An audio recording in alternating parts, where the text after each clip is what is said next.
श्री परमात्मने नमः। श्री गुरु चरण कमलेभ्यो नमः। श्रीमन्निरानन्दाय नमः।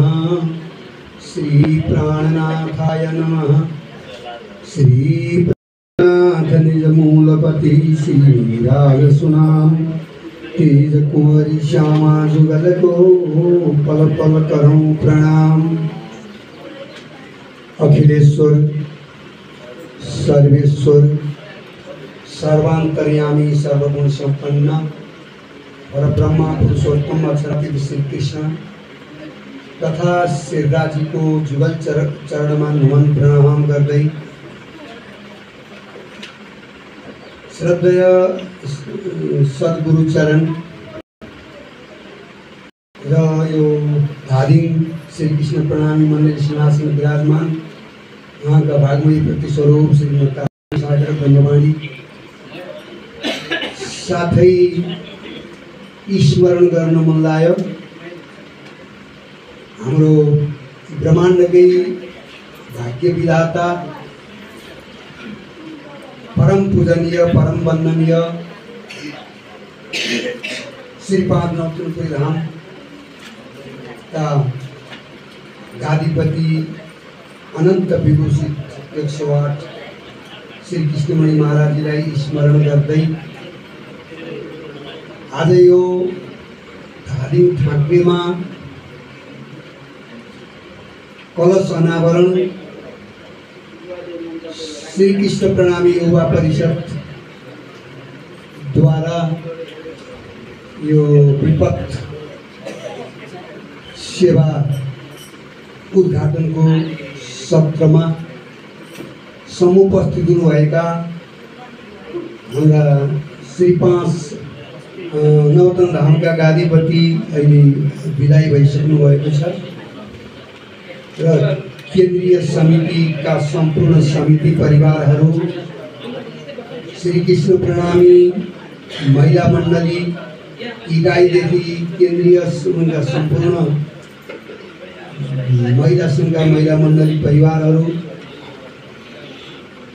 र यस कार्यक्रमका आयोजक परिवार समुपस्थित परब्रह्म पुरुषोत्तम अक्षरातीत श्री कृष्ण का अभिन्न अंग संपूर्ण आत्मा ममतामयी मातृशक्ति पितृशक्ति माता पिता भाई बहिनी सबैमा परब्रह्म पुरुषोत्तम अक्षरातीत श्री कृष्णले अनुपम कृपा गरून्। विश्वमै विद्यमान विकृति विसंगति दुर्व्यसन को अन्त्य भएर घर घर में सद्भाव शांति प्रेम को उदय होस् भन्ने भावनाबाट श्री कृष्ण प्रणामी युवा परिषद र श्री कृष्ण प्रणामी जिल्ला सेवा समिति परिषद द्वारा जुन यो गजुर अनावरण को कार्यक्रम भइरहेको छ यसमा म धेरै गहिरो इतिहास को व्याख्या त गरिन्न गर्न जान्न समय छैन तर पनि सामान्य रूपमा सर्वप्रथम बीजबाट अंकुरित अंकुरितबाट पुष्पित पुष्पितबाट फलित फलितबाट गलित यो सम्भव भइरहेछ। विशिष्ट व्यक्ति अझ विराजमान भइदिए हुन्थ्यो भन्ने उहाँको कार्यको जानु पर्यो तर पनि निगम कल्प तरोर गलितम फलम सुखमुखात मृतद्रव संयुतम पिबत भागवतम रसम आलय मूरौ रसी भुवि भावुकाः भन्ने शब्द छ कि वेद रूपी वृक्षमा फलेको भागवत रूपी फलबाट परिपक्व भएको तात्म रूपी रस आज प्रवाहित भइरहेको छ। यो वैशाखी सालतिर हुन त 52 सालबाट म यहाँ आउने जाने क्रम बढ्यो। हजुरहरूको यो सबै इतिहास थाहा छ। त्यसै सिलसिलामा एक दिन हामी ख्यालको कुरामा बस्यौँ। यस मन्दिरका संस्थापक अध्यक्ष जो हुनुहुन्छ धर्मराजजी, हामी एउटै थालमा एउटै जुठो खाएर यो जागरण गर्दै थियौँ। एक दिनको बेलुका मकै र मोही खाएको बेलामा ख्यालको कुरा गऱ्यौँ कि एउटा सानो सानो मन्दिर बनाउनु पायो भने त्यो बुवा भन्नुभयो जग्गा खोज्नुहोस्। भोलिपल्ट दुध बेच्न आउनु भएको थियो, जग्गा भेट्टाइ भन्नुभयो। कहाँ भेट्टाउनु भयो भनेको यहीँ छ। त्यसो भए एउटा भागवत लगाउँ भनियो।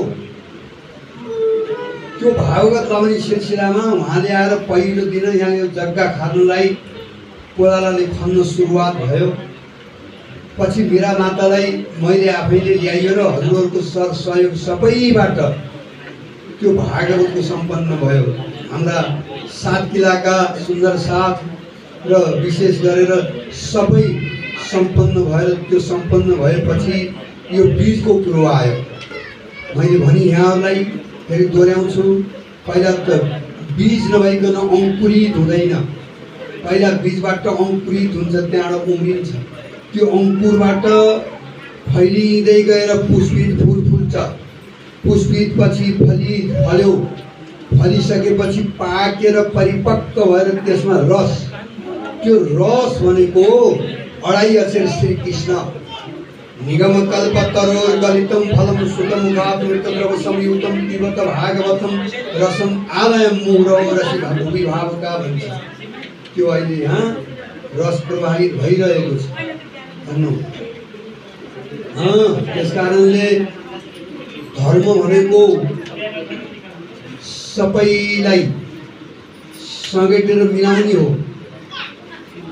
हामी श्रीकृष्ण प्रणामी धर्म छुट्टै हो कि भन्ने बुझेका छौँ। गैर प्रणामीहरूले उनीहरूको छुट्टै हो कि भन्ने बुझेका छन्। दुईटैको बुझाइ कमजोरी हो कि सबैको मेरुदण्ड धर्म हो। यदि मेरुदण्ड छैन भने शरीरका कुनै पनि अङ्ग अपाङ्ग हुन्छन्। तपाईँ हाम्रो यो मेरुदण्ड भनेको पछाडि एउटा डडाल्नु भन्छौँ हाम्रो भाषाले, संस्कृतिले मेरुदण्ड भन्छ। यो मेरुदण्डमा तरीहरू छन् जुन करङका भाटा जस्ता। तपाईँ हाम्रो गोठमा धुरीबल आएपछि दुईपट्टि भाटा डाँडा राखिन्छ नि, त्यस्तै यो एउटा मेरुदण्ड हो। यो मेरुदण्डमा सबैका अङ्ग प्रत्यङ्गहरू जैन भएर सञ्चालित छन्। यदि त्यो मेरुदण्डमा एउटा सानो त्रुटि भइदियो भनेदेखि अपाङ्ग हुन्छ त्यो भाग। त्यस्तै हो धर्म भनेको। ब्रह्माण्डमा बोलो सच्चिदानन्द पार ब्रह्मको। ब्रह्माण्डमा जति पनि प्राणीहरू छन् ती प्राणीको आधार भनेको धर्म हो। धर्म भनेको एउटै हुन्छ सबैको। धर्म प्रोचित कैतवौत्र परमो निर्मत शरणम सताम वेद्यम वास्तव मन्त्र वास्तु शिवनम तापत्रय मूलनम। हाम्रा सम्पूर्ण पीडा बोकेर हिँडिरहेका छौँ हामी। तापहरू त्रय ताप, त्यो त्रय तापलाई समाप्त गरेर तपाईँहरूको हाम्रो जुन दिन मैले इतिहासपट्टि गइनँ कि तपाईँ थोरै मात्रै भने समय छैन। 3 बजेको कुरो छ, यहाँ समापन गर्ने अहिले घोषणा भइरहेछ। हेर्नु, त्यसो हुनाले धर्म भनेको जहाँ छल छ कपट छ त्यसलाई धर्म मानिँदैन। धर्म भनेको एउटै हुन्छ। तपाईँ हाम्रो आत्मा छ नि, चेतन छ नि, त्यसलाई भन्छ धर्म।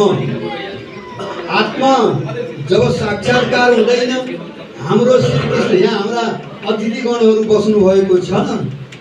तपाईँ हामीलाई सारा शास्त्रले एउटा प्रश्न गरेको छ, पाप के हो?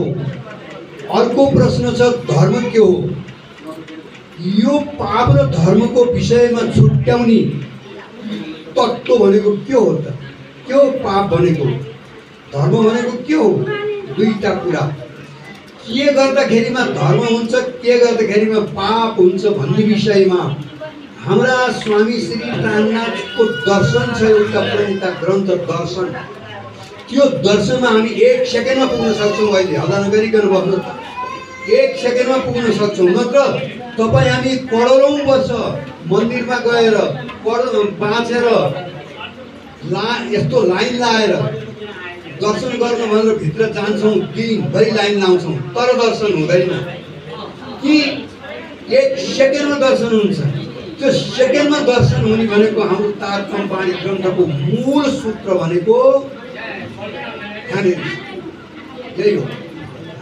त्यो दर्शन भनेको पाप के हो भनेको यहाँ जाँदाखेरिमा त तपाईँ हामीले धेरै धेरै तीर्थ व्रत दान धर्म गर्दै आएका छौँ र गर्दै जाँदैछौँ, गर्नुपर्छ।